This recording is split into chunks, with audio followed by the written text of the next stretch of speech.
Welcome to Ghoulwatch, where we talk about ghouls, ghosts, goblins, and a little ghost named Gary, who's in my home as we speak, and I'm quarantined in here with him. And if you're in a situation like mine, this podcast is for you. How you holding up during these trying times, Joe?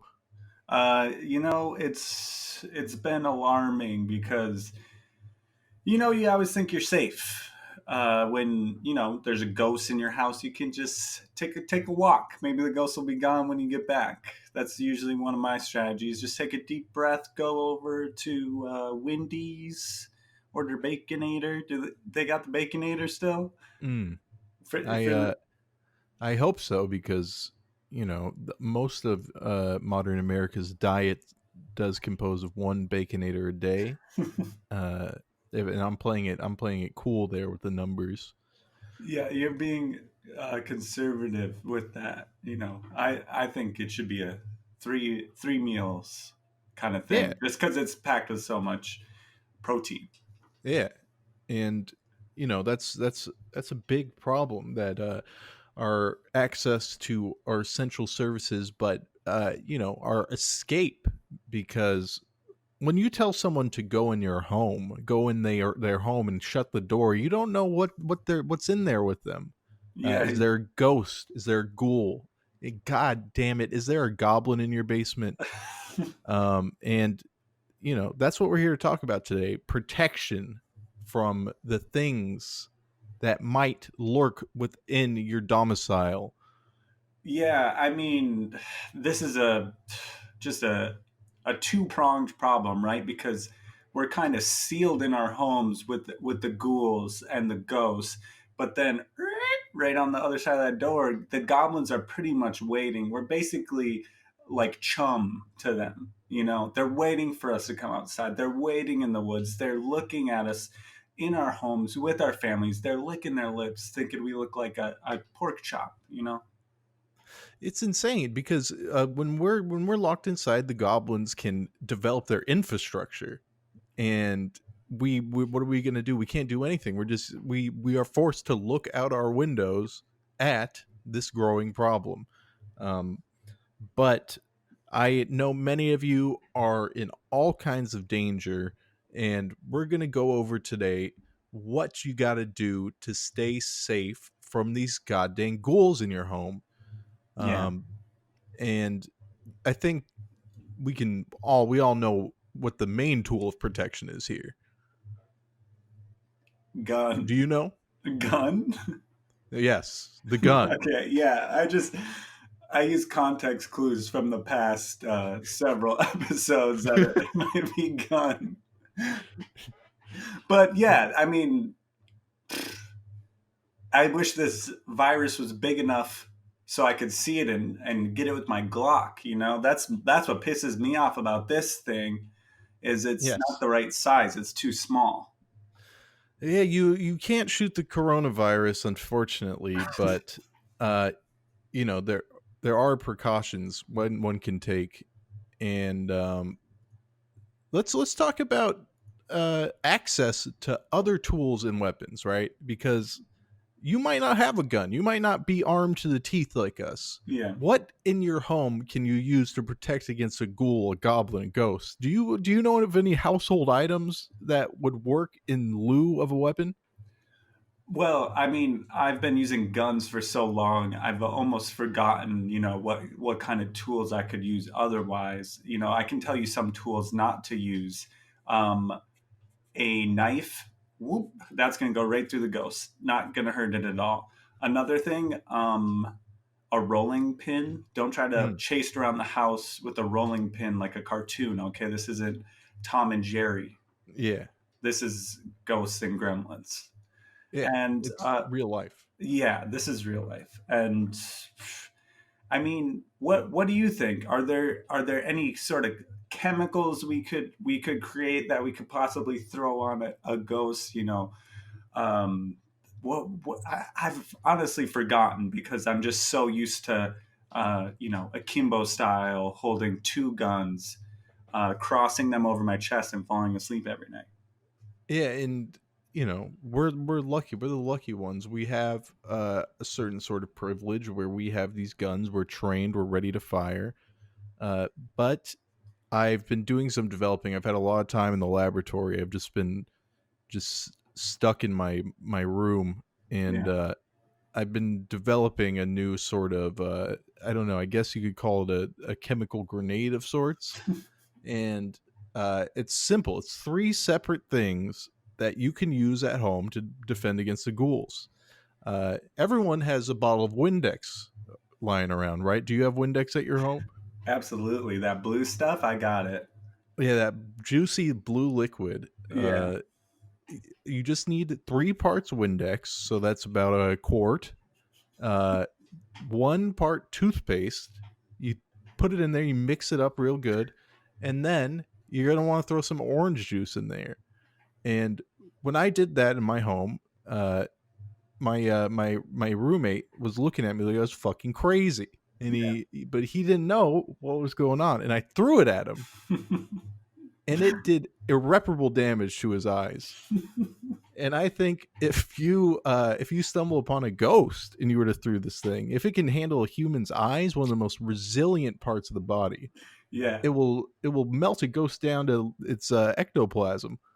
Yeah, and we've collected our fair share of ectoplasm over the years, and I'm assuming that you're kind of you're looking at the ectoplasm under like a microscope trying to see the molecules. Is that right? Yes, Yeah, yes. okay. I just this is what I'm imagining. Obviously I'm quarantined. I don't know what you're up to over there. I'm imagining a lab coat and you're pouring out ectoplasm out, right? Well, I don't have a lab coat. I have a stained Pittsburgh Steelers jersey that is oversized, and I wear that while conducting these experiments. Okay, that sounds like it has about the same amount of protection for you. That Yeah. I love that recipe though because it's something that you know we can all make at home. We all have these items, and I'm not. You said it's pretty dangerous for the eyes, but I was licking my lips thinking it sounded kind of good to drink. Well, yeah, I only did test it on the eyes. I don't think much got in his mouth. And if he weren't in such horrible pain, I'm sure if a little drop got in his mouth, he'd be like, not so bad, this stuff. I'm sure it has a delicious taste, Yeah, but it will peel off the entirety of your corneas. So that's one of the main hazards of this stuff. I wouldn't drink it. I mean, I would if it weren't so dangerous, but yeah, I wouldn't advise it. yeah, and I think I'm not trying to down talk your invention at all. You described it as a grenade, which is good in a pinch. You wake up, a ghoul is at the foot of your bed. You lob your grenade of toothpaste, Windex, and orange juice, and that ghost just dissolves. But you know, maybe if you are elderly, your reactions aren't that fast, you don't have that good throwing arm, just Yeah. spritzing it around, like put it in the Windex container and just kind of mist Mm. your bed before you go to sleep, right? That would be a I good didn't idea. even consider that. Uh, my mind's always on absolute destruction, so I never even thought about putting it back into the bottle. That's actually genius. Yeah, and that's why like two heads are better than one, and that's why this outbreak is killing me because usually we work off each other. Four guns are better than two, right? Yes, absolutely. So, I mean, I think just for that reason alone, we've not only has our health been compromised, but our defenses have been compromised at the worst time. But as I always say in our conversations, the lessons of the past are the gasoline for the future. And I think we can lend a hand to our audience by talking about situations in which we were locked in a home or in a room with a ghoul or ghost and how we got out of that, just in case there's an emergency situation. Do you have any instances in which you were sort of in a close quarters with a ghoul or a ghost, and there was no route to escape? Oh, 100%. In my own home, embarrassingly enough. So I feel a little extra prepared for this moment in our nation's history. But basically, I heard something upstairs, right? And, Yeah, we have fine tuned our ears. We know when the house is creaking and when there's a ghoul walking around upstairs, right? yeah. So, Well, I want to interject here. I don't know the difference, and I fire a lot of bullets just into the general structure of my house. Uh, but you sound like you do have a gift. yeah, I would call it a natural gift because let me show you what this it sounded like upstairs, okay? And just that kind of creak is very unnatural. It's not because usually a house is like it's kind of settling, like the house is settling, the Yes. foundation in the mud. But it was like a tiptoeing ghoul, is what I was imagining. Mm. And With its hands all up in the air, like the palms down. yeah, exactly, exactly. And this this instantly made me start sweating. I was just sweating buckets, and I set up a kind of Home Alone 2 scenario where I had lots of booby traps. And I was like, this ghoul's not getting me. And I accidentally booby trapped myself into a small 4 foot by 4 foot square. And I was stuck there for like 4 days. And without food and water for 4 days, you start wondering if it's a ghoul or if it's a hallucination, and that was rock bottom for me. It changes a man, Yeah, being in a 4x4 square for that long. yeah. I mean, Changes your perspective. I was just absolutely distraught, and I didn't. I my gun was just out of reach. Like there's a tripwire that would have threw a bowling ball at my head right by my gun. So I mean, sorry, I'm getting a little choked up talking about it because it was a really, it was harrowing. It sounds extremely scary. How did you make it out of that? I'm not proud to admit it, but I called the cops and Mm, they came storming downstairs and set off a bunch of booby traps. Unfortunately, many of the servicemen, the boys in blue, were hurt. And I knew that it was either them or me. yeah. I mean, well, So someone had to go. yeah, I mean, it was clear no one was getting out of this situation harmed, and that was a case of being too protected because this ghoul, this goblin upstairs, yeah, he was not he was not going to be able to get near me. Yeah. So you did ultimately protect yourself against this entity.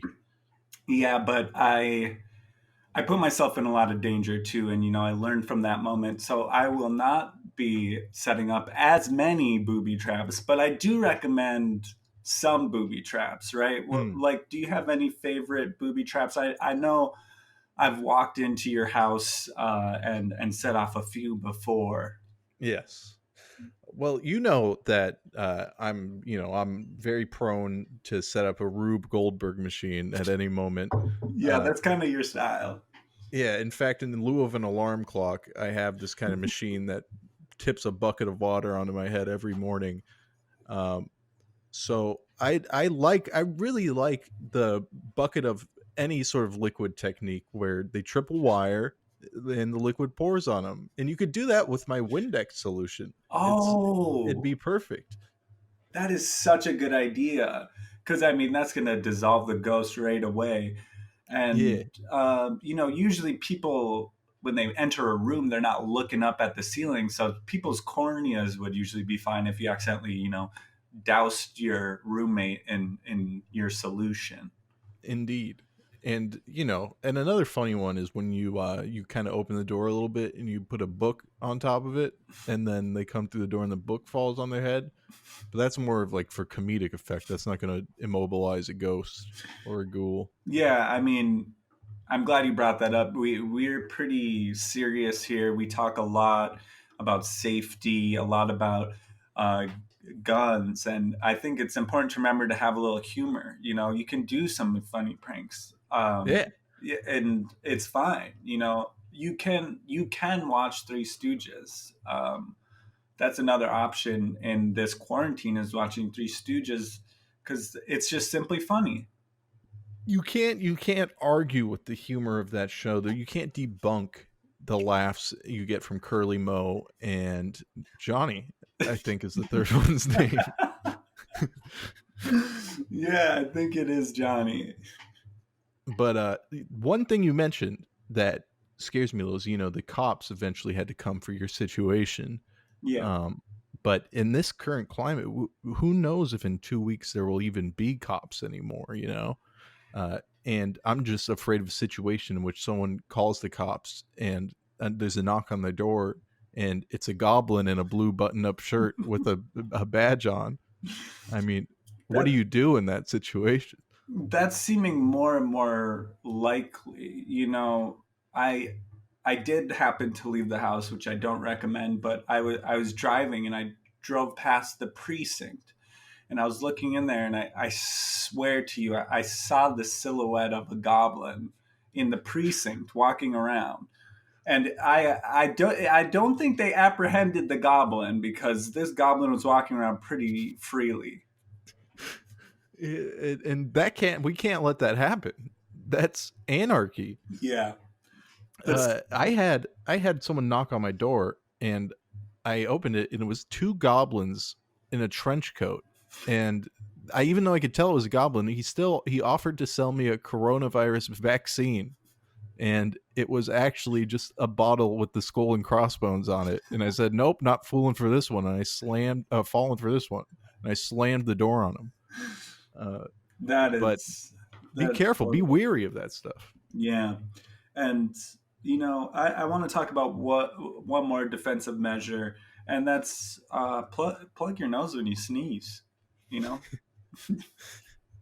lots of people are spreading this virus around. Wouldn't have spread so fast and so far if people just plug their nose when they sneeze. Just keep it in.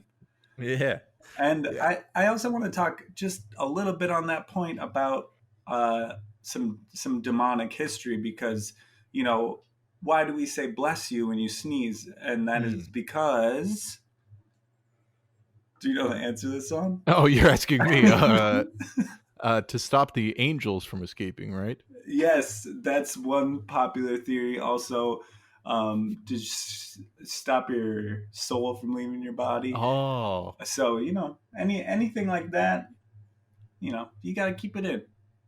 yeah, and it's completely possible. We've both done it in various situations to keep all fluids and all sneezes, even breaths at times inside your body. Yeah. Um, and if people were to master these techniques, this virus would be done in, I don't know, a couple days. Yeah, day or two. Yeah, so if you see someone with the coronavirus or any virus of any sort, just say try not to breathe or sneeze or sweat Yeah, or talk for just a couple days, and we'll get through this thing. yeah. I think that's not too much to ask for. Yeah. A little bit of common courtesy. Yeah, I went outside today, which you're not supposed to really do too much. You're supposed to stop as much as you can, and I didn't breathe. I just stopped breathing entirely, and I'm not endangering anyone when I'm doing that.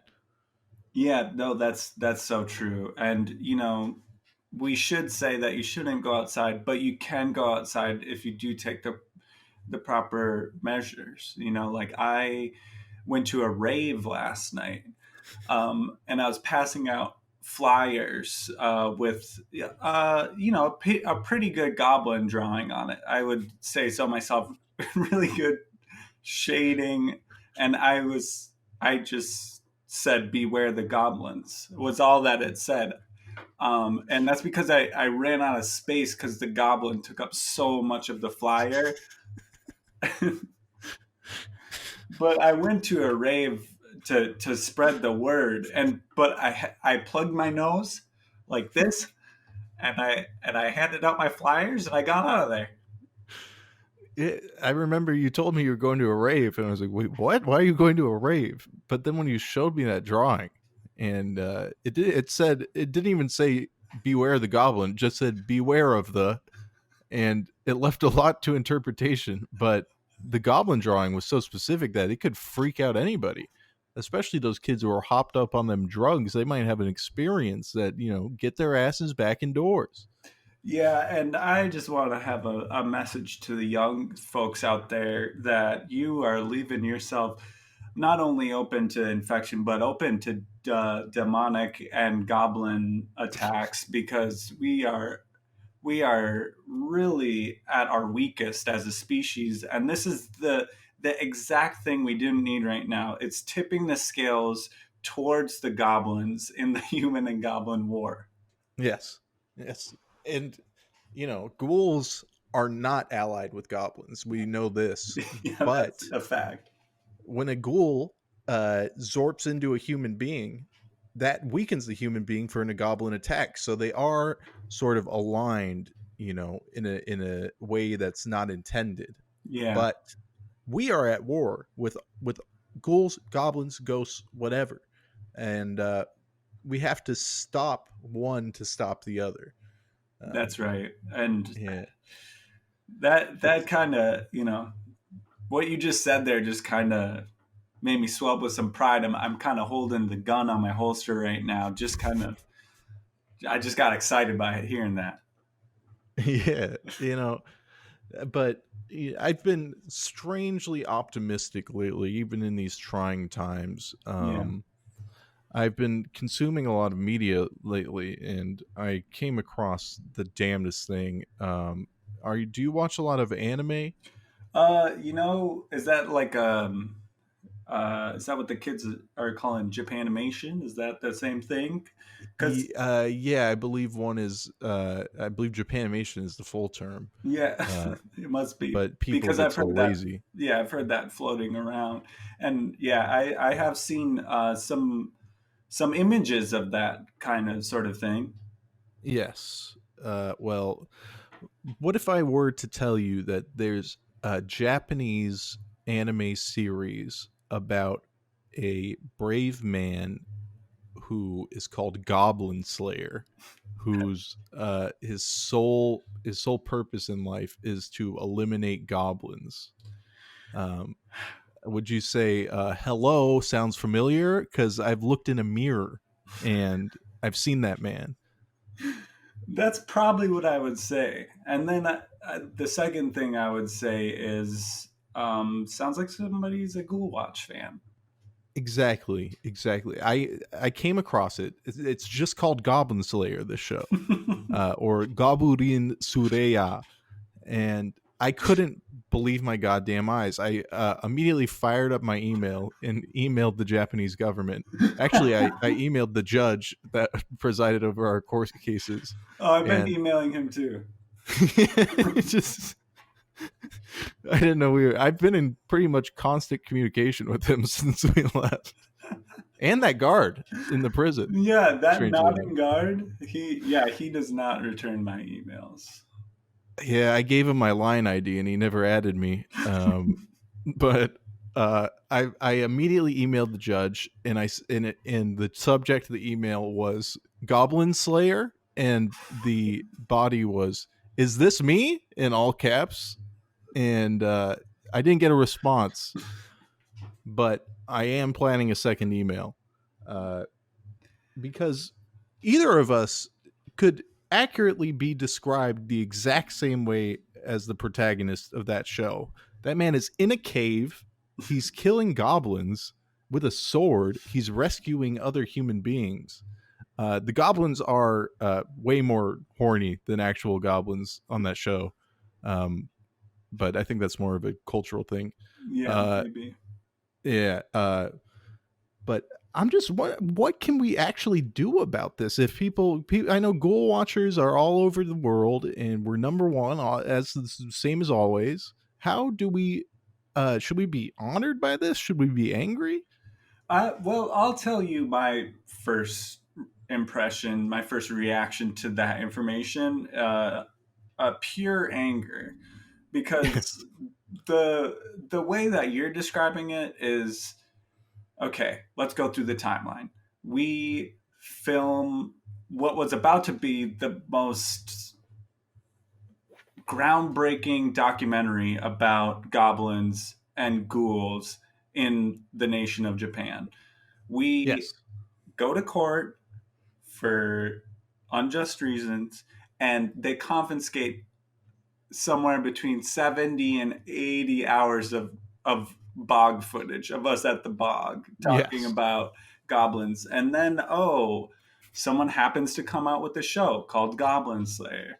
And I just got to say, I don't think that's a coincidence personally. Yeah, the timeline is is perfect for our case. We might have to go back to Japanese court. I can't believe I'm even saying it.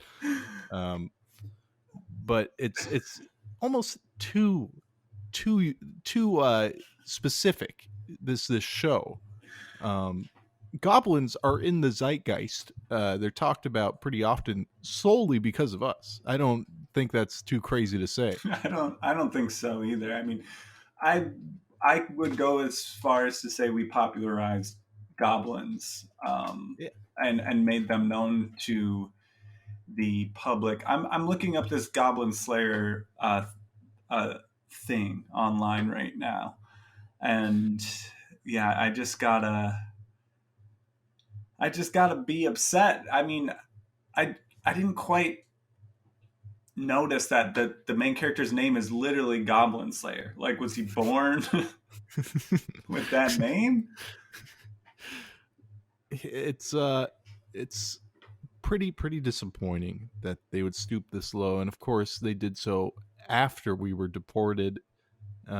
So I don't even know how we'd go about filing legal actions. Um, but this man is in a cave. First episode, he's in a cave. He's killing goblins one by one and keeping an active counter. He's killing one, saying one, another one, two, and we both do that. Yeah, we do that. We do that all the time. So In I'm curious. What do the goblins look like in this show?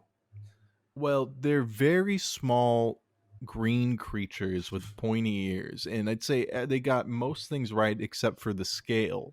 And the main difference that I've noticed is that the goblins on this show are exceptionally horny, and I have not noticed that quite to the same extent in real life. Um, but anatomy wise, they're pretty on point. That's concerning, because that must mean that they were looking at firsthand footage of real goblins. They must have a real reference of what goblins look like if it's this accurate of a depiction. It's scary to think that you know this shouldn't be a show. It should be a PSA, an educational tape on how to dispatch goblins. That um, Yeah, that just ignited a little more anger in me, because this is kind of communicating a little bit, hey, this is a fantasy, this is something not real, but the goblin problem's very real. Indeed, like we if they could have just asked us, send us a tape, uh and we could have fired up the old camcorder. We could have done it when we were in jail, in fact. You know, now that you mention it, if they would have seen my drawing at the rave, they would have had me animate it. Yes, we could have been involved. We could have been involved. I'm telling you, you saw the shading in that drawing, right? Like the like under the chin area, like the goblin kind of had a double chin. It was incredible. The level of precision and detail, I got a little spooked. I grabbed my gun for a second because it was so accurate. Yeah, once um once this quarantine is over, I gotta have you over, man. We'll put up a bunch of those pieces of paper up in my backyard, and we'll just light some rounds off. Just yes. have some goblin shooting practice. But yeah, that's just to weaken goblins. We both know you have to snap the goblin's neck, but you can shoot them Yeah, in the and knee or something. You get aggravated when you look at one. You just want to shoot, and you should do it if you can. Absolutely, absolutely. Yeah, but the way he dispatches goblins on the show is with a sword. I'd prefer if he went in unarmed like we usually do. But then again, we weren't consulted, and I just think you should know if you do choose to watch Goblin Slayer, don't take everything you're seeing at face value. You're Right. gonna want to confirm things with us. And if you don't mind, I'm going to ask that you give us some more reports back on Goblin Slayer. Let us know what's fact, what's fiction, what they're taking from us. What kind of things they're embellishing. I'd love to know more about this Goblin Slayer. I will revisit it. I got about 15 minutes into the first episode, and I punched my monitor, and it broke. So I have to go get it. I have to order a new monitor. This might Um, be an expensive show because I have a feeling there's going to be a lot of goblins in this series. every time I see the goblin, I try and punch my monitor. In fact, I remember when I punched your drawing. Yes, I do remember that. That was a little. I thought that was a little rude, but then when I walked it back, I was like, "Oh, that was kind of a safety precaution." Yeah, it really is pure like chemical reaction in my body. I'm not thinking about it. I'm just going. Yeah, you Um, you did mention that the first time you saw the goblins appear on the screen, your fight or flight response just lit your body up, right? my nerves started firing immediately when I saw the goblin on screen. Um, and then God, there were so many goblins. I'm kind of going to a bad place just thinking about it. Uh, but you know, I feel like now that we mentioned it, people are just gonna flock and watch this Goblin Slayer show, especially with everyone in quarantine. But Yeah, uh, don't take it as gospel. Take Ghoulwatch as gospel, right. and that's it. That's all you need. And I'm really excited to go make your concoction, your kind of your grenades, if you will, and keep it far away from my eyes and keep it very close to ghouls. I think it's important that people do make that concoction, but keep in mind, we've been talking a lot about goblins. That will not work on a goblin. At least won't finish it. To No, finish the job, yeah, put your hands around that green dome and twist, and that's all you need to do. yeah. I mean, I do like that this solution that you made. It's kind of another thing in our arsenal for fighting goblins because I can imagine, throwing some liquid in the goblin's eyes, which would slow it down at least, and then straddling the goblin from behind, uh, grabbing its jaw with my right hand, the back of his head with my left hand, and just listening to that snap of the neck. Yeah, it's like the crack of the bat. Yeah, It's just an addiction to hear that thing. yeah, 100%. All right, so I think we've covered the information we've needed to cover. I mean, this has just been a treasure trove of knowledge for our listeners, surely. Yeah, 100%. I'm glad we could be of service. I feel like I did something good. I feel like I helped a lot. Yeah, I think ultimately when this battle has been fought and won, we will come out as one of the heroes who made everything possible. Yes. Um, uh, but this is my warning to the government. Keep in mind when you shut down the borders, when you tell us to lock our doors, you don't know what you're locking us in with. All right, Mm, uh, well said. it's borders and walls can act as a jail and a playing field for ghouls, ghosts, and gobs. And this is my warning to the big Cheeto upstairs. Keep goblins and ghouls in mind when you make these decisions. Yeah, he's just shown how cowardly he is. After he didn't give the goblin speech, now things have really gone downhill for this country, and they just keep sliding down. Yeah, if goblins were on this declining stock market, their stock would be booming because we're giving them free reign. Business is booming for goblins. But when we get out of this goddamn quarantine, we're good. Obelisks are going down left and right, and that's the Ghoulwatch word. Yeah, I should mention that I have been seeing a goblin obelisk being constructed not too far from my backyard. I can kind of see it out my window, and it kind of glows and pulsates at night. And I just kind of clench my fist, just waiting for the day where I can destroy that goblin obelisk. This one outside my window is driving me crazy. I've been throwing rocks at it Yeah, every night. I don't know why I have so many rocks in my house, but they've come in handy. it's probably from all the bullets you've put into your house in general. Kind of some rubble has fallen, right? uh, but right now all we can do is yell at the goblins from our window, shake our fists, and hope for better days. That's right. All right, so we're gonna go into our next segment now, and stay safe and keep protected against the beings that occupy your home with you. Later.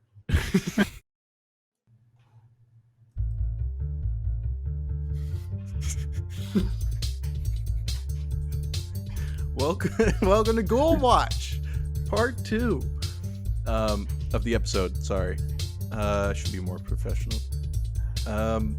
Now this turn it off. In this segment, we're talking about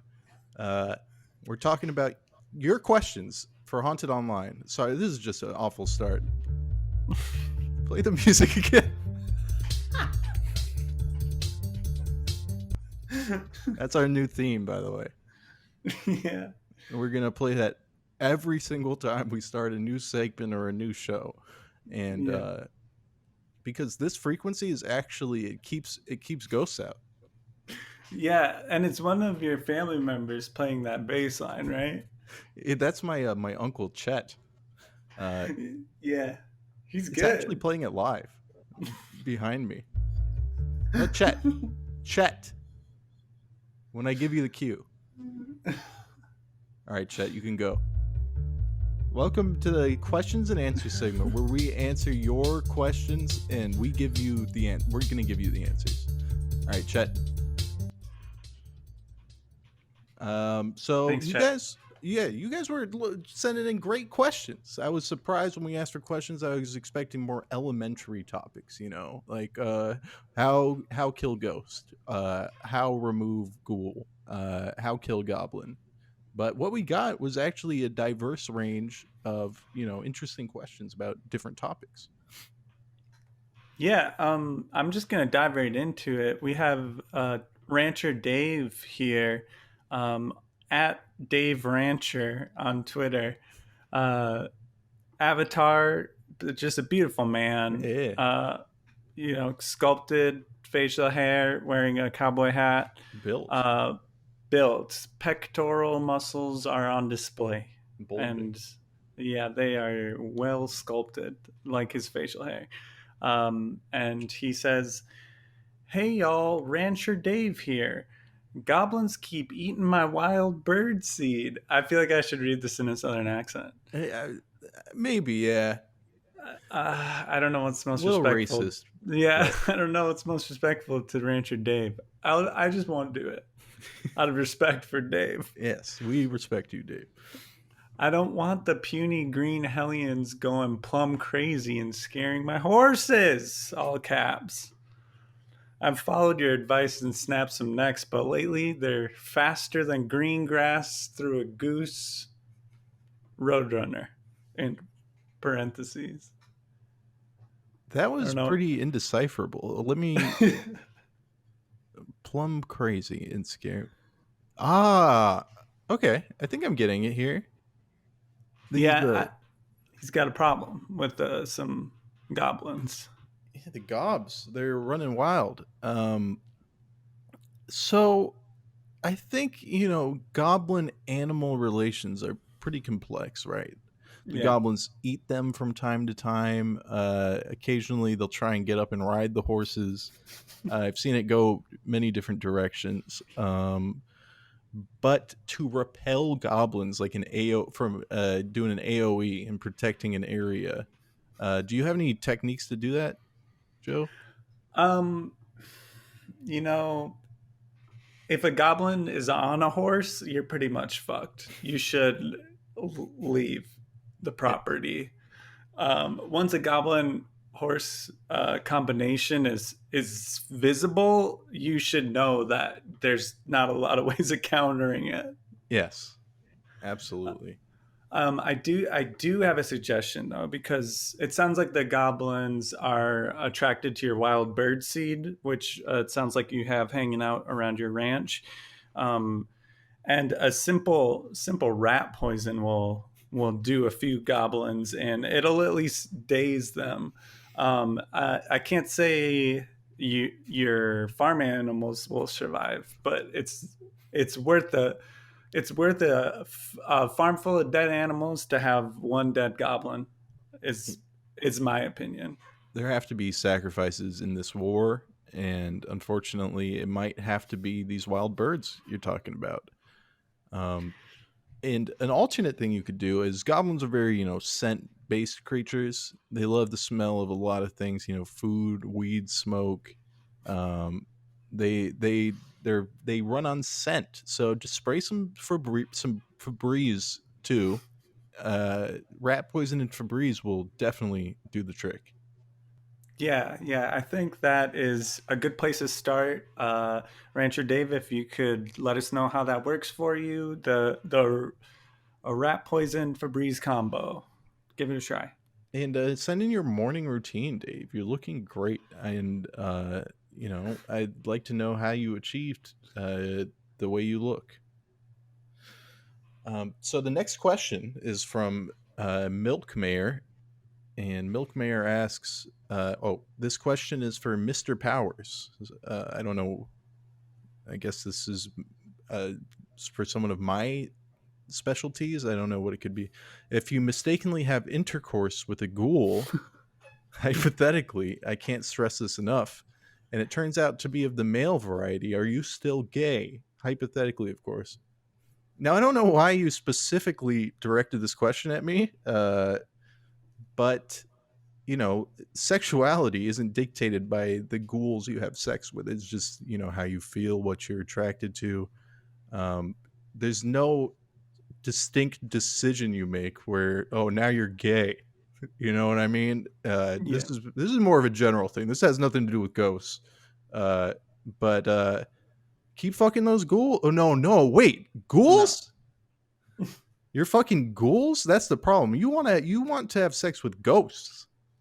Yeah. Yeah. We've covered it in multiple episodes. You know, having sex with ghosts and watching ghosts have can be a treat. It's true. Yeah, you saw some good old action. I remember that. I was I'll getting a little never worked up. forget it. Hey, when you were telling me that story, I was on the edge of my seat. And Yeah, for sure. and everybody knows about me and what's it, Betsy Ross. Yeah, that's right. Yeah. Wait, Yeah, was that's her name, right? that was her name for Just keep sure. keep thinking of that cat image. Uh, Yeah, that's right. but yeah, so just follow your heart, Milk Mayor. Yeah, thanks for the question. Um, Next up, we have at Big Dad Clean Gene. Um, I just heard a wolf howl (parentheses werewolf) outside of my window. What are some anti-wolf strategies I can use from inside the house? Now, we haven't covered werewolves at all on this program, have Yeah. we? We should get to it too. Yeah, it you know, is not as much of a problem as goblins are, because werewolves, typically are human and they change when there's a full moon, and there's just not that many full moons, so there's not that much to worry about. If there's a werewolf outside of your window, I wouldn't do anything anti-wolf. I would just go about reading my book by the fire. That's a while I respect that point of view, I would take this approach. Okay, open the window, mount your 50 caliber sniper with your eight times ACOG scope, infrared vision, and any infrared shape you see in the forest, just let it fire. Uh, and I'm not responsible for the results of this approach. Just want to get that on the record. We've already been in some legal trouble, uh, but it's just either read your book or mount your sniper. Those are the two options, really. Yeah, there's no And other way. we want to clarify also that, like, um, popular media says, "Oh, you have to shoot a werewolf with a silver bullet," or Mm, like some bullshit like that, and it's just not. It's just not true. Any ammunition you get from Walmart is going to put a werewolf down. indeed, indeed. I am a big advocate of Walmart in general. I Yeah. love their great service, and the Wallen family is indeed the limestone upon which this nation is built. So do go to Walmart for all Yeah. your shopping. And also, there's greeters at the door. They greet you for coming in, and I'm like, "Hello, is that free?" it's you, don't you would just walk in there from time to time just to talk to the greeters. Yeah, sometimes I just like to feel the social interaction. I'll walk in and out of the doors and see how many times I can get them to greet me. And usually they're older, and yeah, they don't recognize me so much, so I can go in many times and I can feel what it's like to be greeted.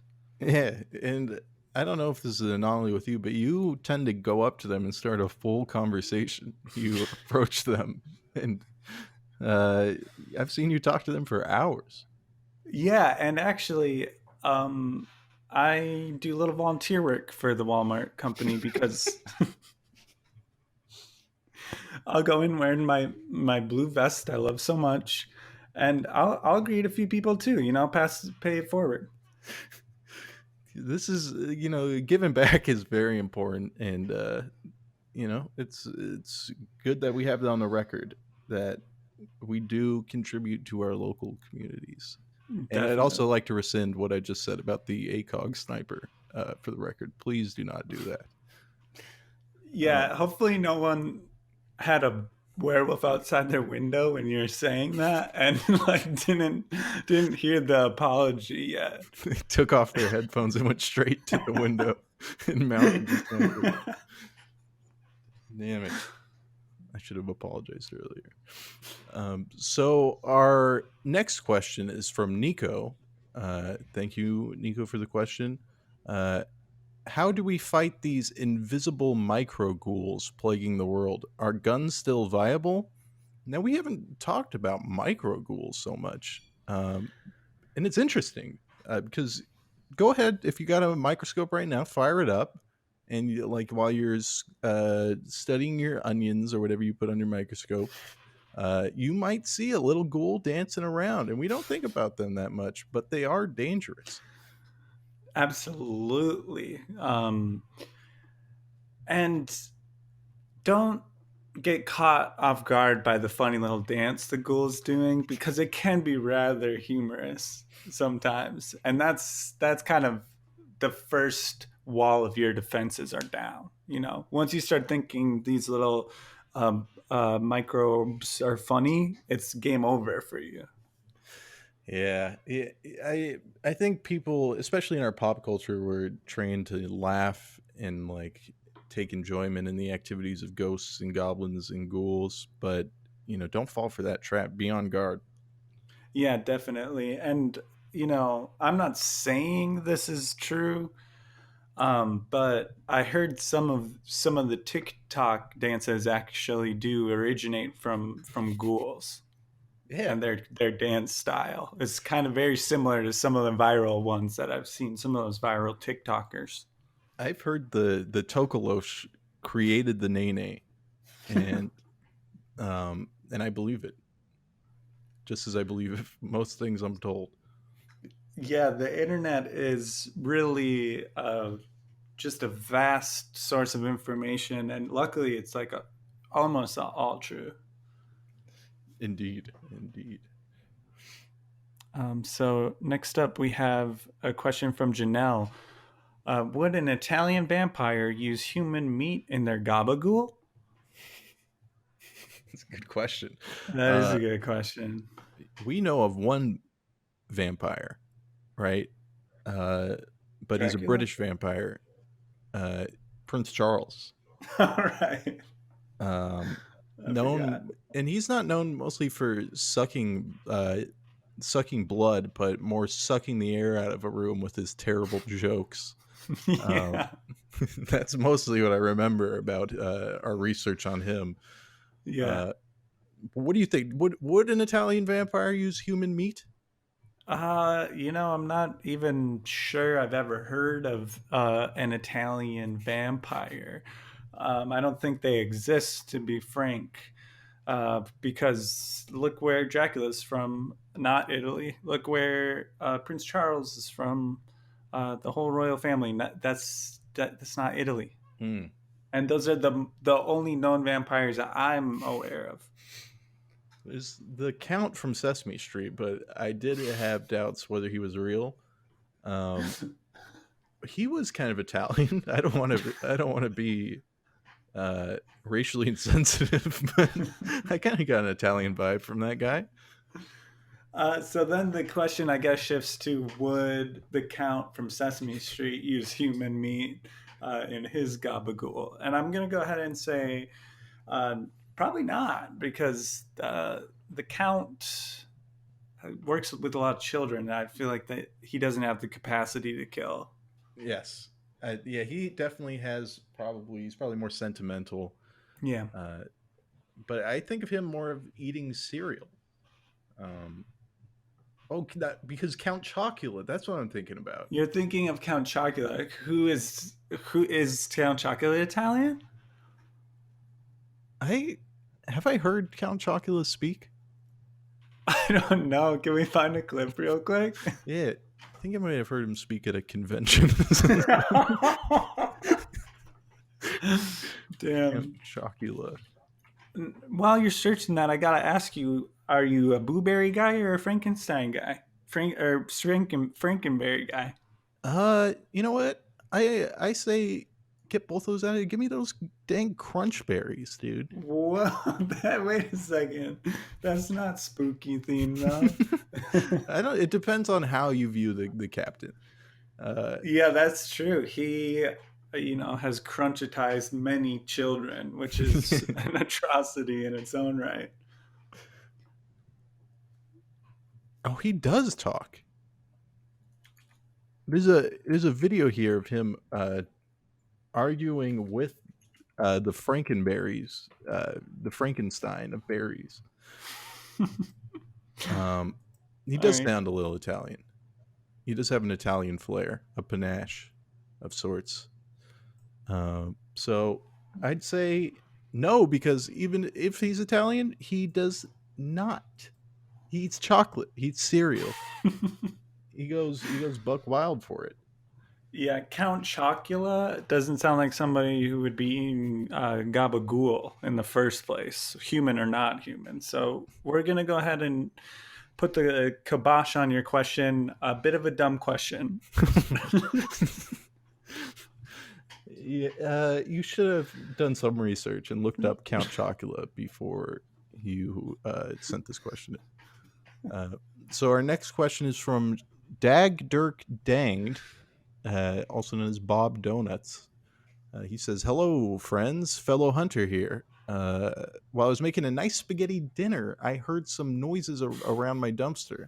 I investigated, and long story short, I got some goblin blood on my shirt, and the stain just won't come out. How do you keep your ghoul hunting gear stain free?" Oh, that's a great question. Do you have any insight on this? Oh, well, yeah, I mean, there's a lot of things that ooze out of goblins when you're snapping their necks. You Surprisingly. got, yeah, it is. bioluminescent boogers, like fucking greenish blood. I've seen green blood and purple blood come out of goblins. Um, one time I snapped a goblin neck and it looked like that rubber guy that you squeeze and his eyeballs popped out. And Oh, that was just gross. I don't really have anything related to stains with that. I just wanted to tell you about that. But I would say Tide Stick to Go yeah. is what I usually carry around for scenarios like that. Yeah, bring it into the cave. And also, I found that rice vinegar helps. Just pour it on your shirt, leave it on there. Um, in fact, don't do anything other than pour rice vinegar on your clothing from here on out. Uh, I think that's a good tip. That's a Um, good tip. yeah, but you wouldn't believe what's coming out of goblins these days. Yeah, it is truly despicable. Um, you could also, order some shirts in bulk. I know that some companies do like bulk custom shirts. You could wear one that says, uh, "This is my goblin hunting shirt," and then just throw it away once it's sullied with that kind of that yucky gunk. Mm-hmm. Yeah, so I'd say it's a safe technique for you to go and order 1,000 Gildan shirts right after you hear this advice. But what do we know? We're just the primary experts in this field. That's so true. So our next question is from King Boar, haha, slash George with 5 E's. Um, how do you house train a gob? Oh It no. refuses to use a litter box and screams at me. Okay, George, that is not, it's just not right. Yeah, it's It's just not right. it's unnatural. You're not how you don't house train goblins. They're they it's impossible for a goblin to follow the rules, any sort of rules. That's why you find goblin communities are in a state of constant anarchy because even they can't even follow their own internal goblin rules. So it's never Yeah. going to work. Yeah, and this, maybe it's fine when the goblin is small and a baby. Use learn to use the litter box. Maybe it looks a little cute. The eyes are big, kind of looks like Baby Yoda. But once that thing grows up, it's going to tear you limb from limb.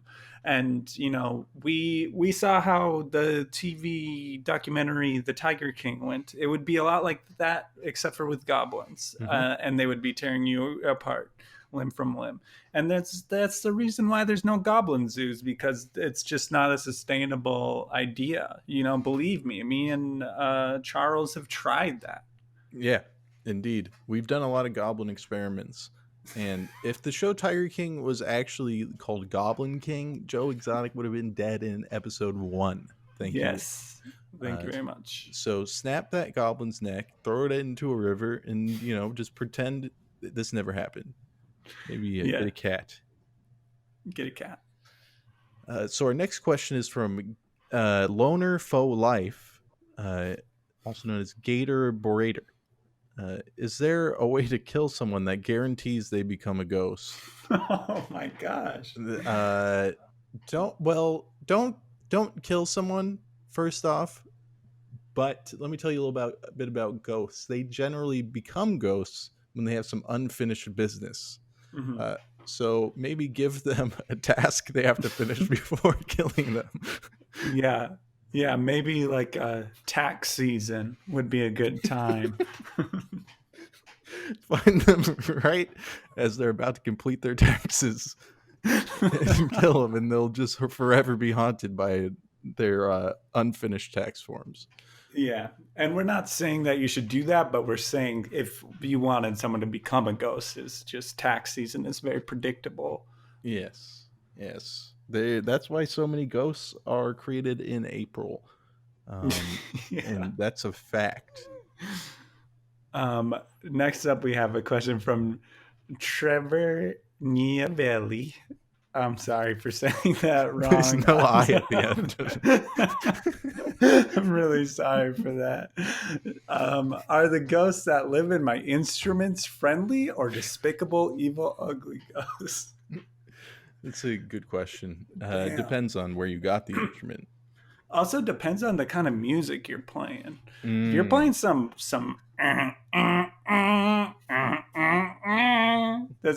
that's a good ghost. Yeah, if you get a piano and all you play is spooky, scary skeletons on loop, you're gonna attract a skeleton right into your home. It's gonna come prancing through your door. Um, Yeah. and if you buy a guitar from like Brett Michaels, that thing will definitely be haunted because that guy has a lot of deep, dark secrets. Yeah. Yeah, Yeah, his hats are haunted. Actually, all of his hats that he wears, the kind of cowboy hat. yeah. I saw him live in concert, and he tipped his hat. I swear, I saw the glimmer of a ghost's eyes. It looked kind of like a ghostly vision around his hat. He could be holding micro ghouls inside of that cowboy hat. Yeah, and that would not surprise me. You know, with the music industry, very, very common to see lizards disguised as pop stars. Very common to see kind of ritualistic magic that Mm, could absolutely snatch your soul at a yes. Beyonce concert. Don't go to a Beyonce concert. Oh my god, so many symbols in her music videos. Yeah, Yeah. seriously. Let's to the left. Lemonade. Oh yeah, yeah, That not about the juice I love. yeah. But what could also lemonade think about? Many yellow liquids out there, guys. Wake up. Uh, she drinks piss. Is what I'm saying, and that's satanic. That's the bottom line. That's all, and that's all we're gonna say on that topic. If you're asking, I do believe that the entire album Lemonade was about drinking urine. I didn't listen to it. No, why would you? It's like I'm not gonna listen to that. It's about talking about drinking piss. As soon as I heard the title, case closed. It's over. Uh, the next question is from Duck at Tipsy Horses. Due to people quarantining themselves, the goblins have gotten cocky and started exploring the town. True, we talk about that this Yeah, episode. yeah, we did. They used to stick to the local cave, but I'm afraid we will be driven out and become the first town run by goblins. You know what? Okay, so he says, how do we prevent a goblin from infiltrating the Congress? I didn't expect that last sentence. But it's interesting because we talked about that and the people haven't heard that yet. Well, I mean, if they're hearing this, they've heard it. But Yeah, this just shows that what we're saying is real, yeah, people. Um, yeah, absolutely.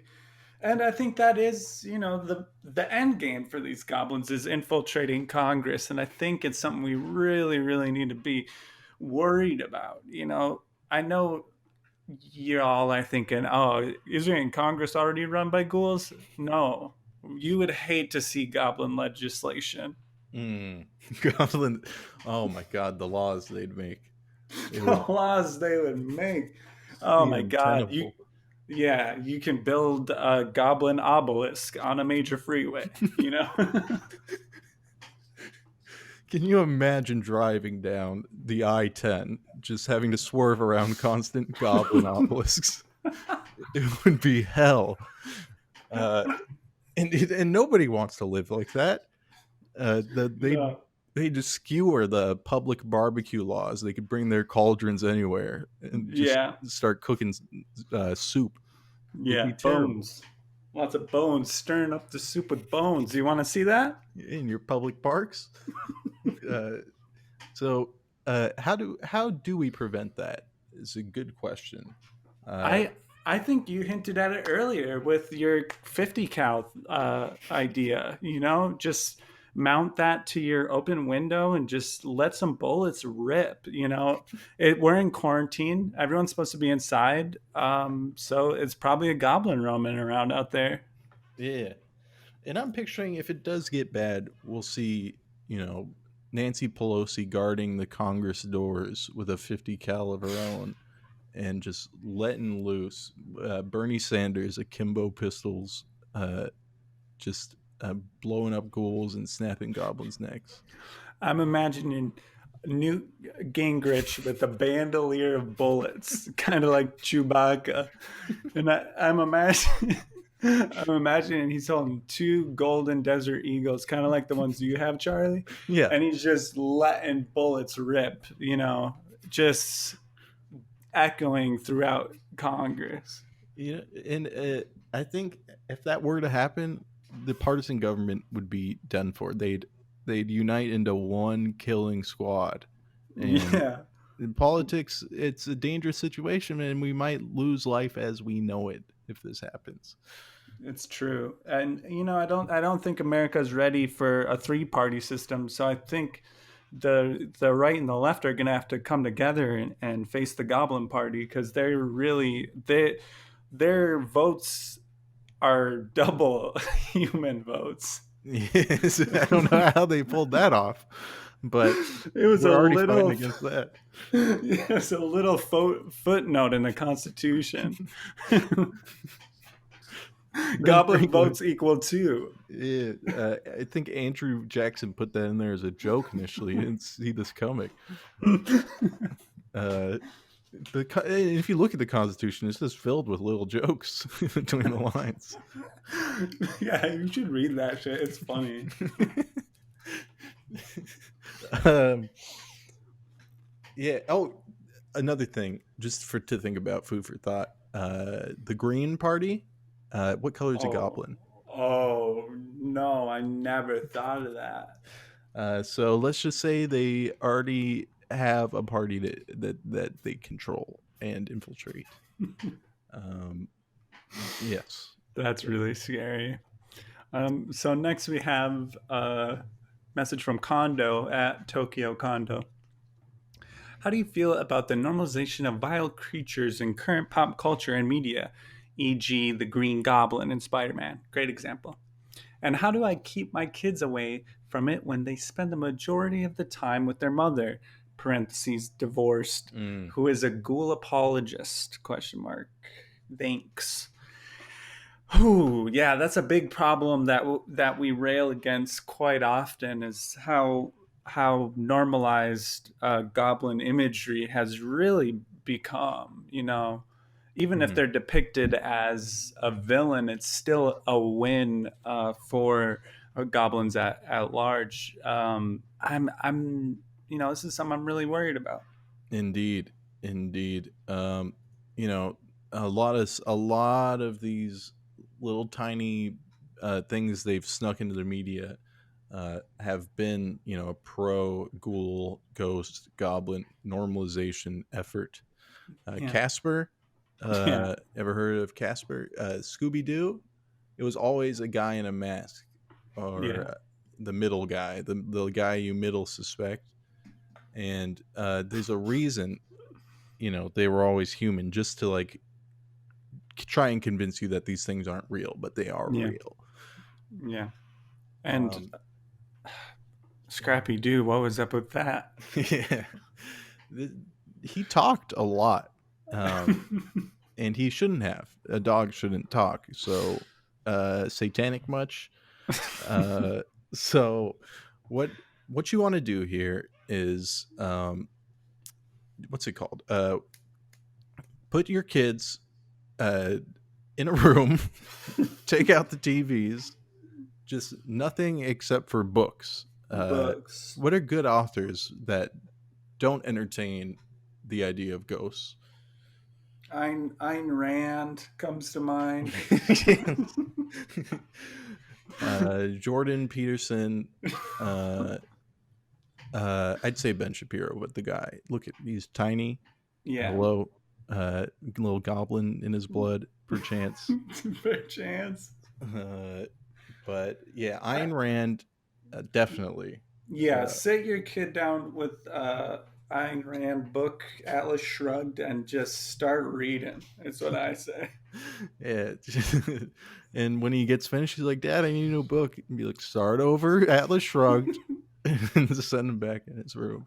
And though your child will grow up to be insufferable, he will not.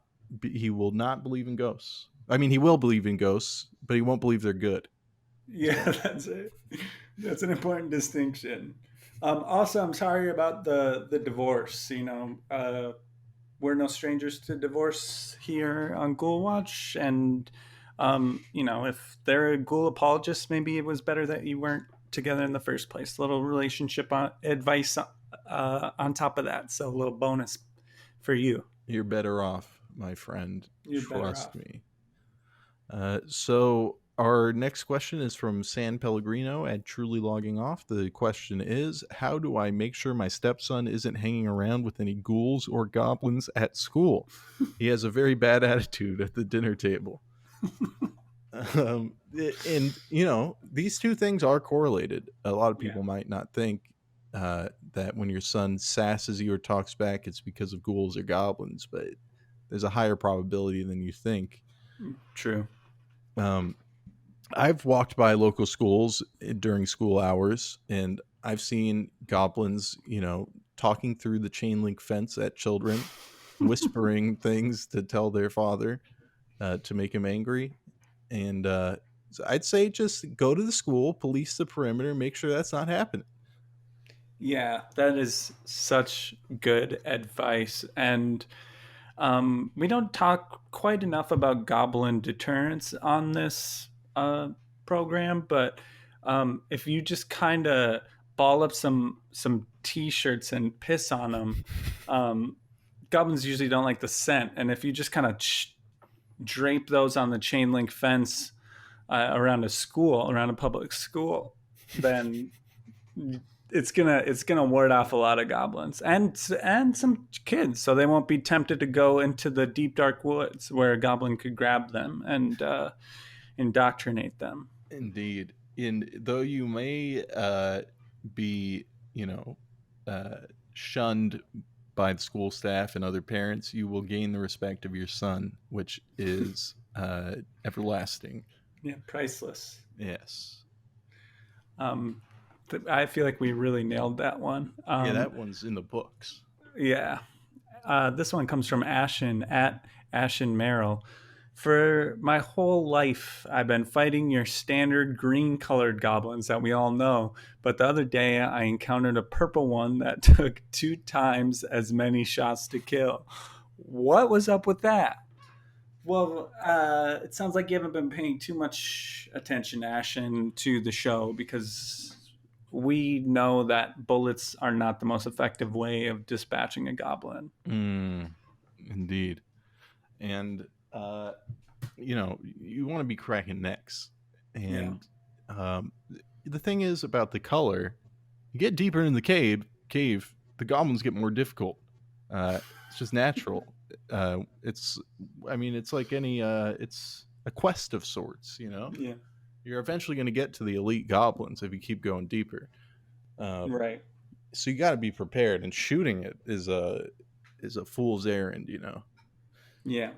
And I'm not much of a gamer, but I've seen some kids play the RPG games, the Japanese RPG games, and sometimes the monsters are changing colors, and the different colored one is stronger. It's just kind of the way it goes. That's not They don't do that because it's easy to make the assets. They do that because it's based on the gradation of goblin strength. Yeah, it's something you got to be ready for, and just maybe play a JRPG to train for the next encounter. Yeah. So our next question is from Watermelon Richard, Sandy Richard at. Uh, are there any famous lesser known ghouls in history? I tire of hearing about Jimmy Candlestick and other well known ghouls. What hidden gems are deep in the Ghoulwatch vault? Great Uh, question. yeah, and Jimmy Candlestick, that's not a ghoul you want to worry about. Ghouls generally, they try and keep under the radar so you don't hear about them, but There's one ghoul that's pretty famous. No one's talked about it much, but his name was Nick, and that ghoul was prolific. He haunted so many homes, and actually, Joe was the one to dispatch him. So talk about that, Joe. Well, yeah, I'm glad that you brought that up because that was kind of one of my more proud killings. Yes. Earlier in the episode, I talked about my Home Alone 2 Rubes Goldberg's machines, and this was actually my first time attempting to make one, and it happened to catch a famous ghoul named Nick, Mm. and like the way that this ghoul was tied up just kind of freaked me out. Like he tripped on some nerd's rope, fell fell into a can of paint, so I could see him better, and then I pulled two levers that kind of shot these 1970s Spider-Man nets on him. And then I called you over, Charles. Do you remember that? Yeah, I do. And I came in the door and I was like, "That's Nick. I've been reading about him." Uh, and we could tell because it was an auspicious looking ghoul, and Yeah, but I'm not really proud of how I killed it because, as you remember, I I held up that grenade, and then we did a kind of cool team move where you put your finger through the pin, and I pulled the grenade out and threw it at the kind of tied up ghoul. I really ruined the house. I know you can total a car, but I totaled the house. yeah, I kind of went along with that, but I did have some concerns as we were doing the team move. I wasn't quite sure what you were going to do with the grenade at the time. Uh, It was cool though. it was cool, but standing in the ruins of your home, I did feel a little bad at the time. Yeah, and we almost didn't make it out of the house too because I had set up so many Rubes Goldberg contraptions, and a lot of them were failed, and they were just kind of in the way. So I almost lost a friend that day. Yeah. Yeah, it just even entering the house was an ordeal. I had to like step over all these levers and like all these just like a book fell on my head. But we made it out and that's what's important, and Nick is no longer haunting. Yep, I'm happy to say that. Mm. Next, we have a question from Cole at Exodus. Is the American society responsible enough to recover from this paranormal crisis? Are we doing what is right? Hell yeah. Well, I mean no, actually. But I wanted to believe yes. But thanks for calling it what it is. It is a paranormal crisis. Yeah. Because while these crises are occurring parallel to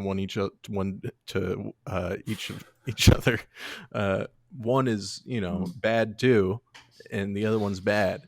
So what I'm trying to say is that no, not yet. Not Uh, yet. but after people listen to this episode, I hope we can wise up, fight back, and when it's time to go into the outdoors, we're ready to destroy the goblins because we've gotten rid of all the ghosts and ghouls at that point. Yeah, and everyone's guns should be spit shined and clean for when we get out of this, because we're gonna take to the streets and just it's gonna be open warfare on these ghosts and goblins. Indeed. So the next question is Trash Man from Trash Man. That's not the question, and his name is 240199192. He says, "I think my neighbor is a gargoyle. What should I do?" You know, we haven't talked much about gargoyles, and I feel like No. we should talk more about them. And I guess the reason we don't talk about them is because by nature they aren't that dangerous. They mostly just Mm-mm. stand on rooftops and Yeah. like kind of just stand there stoically Occasionally, it'll jump down and like just climb the stairs and get back on the roof. Uh, but I wouldn't worry about it. Well, I mean, what's your take on this, Joe? Yeah, I mean it's very similar to the werewolf take. Like gargoyles typically aren't the troublemakers. They just really aren't. They turn to stone most of their life, and if your neighbor's a gargoyle, you know that's your neighbor's business. Trash man. I wouldn't worry about it. Stop Yeah. worrying. You know, don't worry. Be happy. Bob Marley. Listen to that track. He'll fire that track up. Uh, but if you do startle him, he might turn to stone. Uh, so I don't know. Be careful or do that. It depends on what route you want to take, Trash Man. Yeah, thank you, Trash Man. Next question is from at Robot Mystic 69. Don't know what those, why you would choose those numbers. Are there ghouls that live on the internet? Can ghouls move between the virtual world and the real world? I think this is Mm. a misconception from that movie with Scooby Doo, where there's a cyber guy and he's kind of haunting the internet. And you know, there are ways for the paranormal to affect the internet, but a ghoul is very much a physical being. Mm. Indeed, because because when you think about it, electrical signals and these lines and cables, they are in nature paranormal. You can zoop in and out of these cables, but not ghouls. Um, Maybe there might be ghouls, on the internet, like sneaking on a computer every once in a while they're haunting a house. Um, but I don't think they're cognizant enough to like actually, sign into websites and register and all that. So I don't think we should be worried about internet ghouls. Yeah, I completely agree. And I just do want to highlight something you said, which I agree with, and I think we need to talk about it a little bit more. Maybe we'll get into it on this show sometime. But the internet kind of is an inherent paranormal phenomena, Mm. right? Yeah. Like eBay. Like you type in www.ebay.com and it takes you to eBay's website. I'm a little spooked at how well that works. Yeah. In a way, these websites appearing before your eyes are sort of like an apparition manifests. And that's suspicious. We should talk about that more. Um, Yeah, yeah. definitely. We'll get into that in another episode. Yeah, we'll figure it out. So next is Bucci Badass asking a question here at Brockhammeren. Are there any gargoyles in Major League Sports? And what characteristics of a gargoyle would be beneficial in athletic pursuits? And how can I become a gargoyle? Well, Scottie Pippen's a gargoyle. Um, I've been watching that Michael Jordan documentary mostly by accident. Uh, but I saw that guy for 1 second, and my gargoyle alarm went off. Um, but I guess he was really good at defense, so maybe gargoyles are great defenders. Um, but other than that, I mean, the last kind of quality you want in an athlete is to for them to turn to stone at any given moment. It's terrible for a competitive athlete. Uh, do you know any gargoyles in professional sports? No, just Scottie Pippen. You know, when he's sometimes you'll see him sitting on the bench and he'll be kind of hunched over, very gargoyle like. Yeah. And sometimes he stands on the basket, which is a little suspicious. Yeah, definitely. Yeah. They said, the United Center, where the Bulls played, at times people would walk by at night and Scottie Pippen would be standing on top the arena, just with his arms crossed, and he'd look like he was made of stone. Uh, That's so scary, but so true. Next, we have a question from Sylvia. Looks like at Tokyo Slime.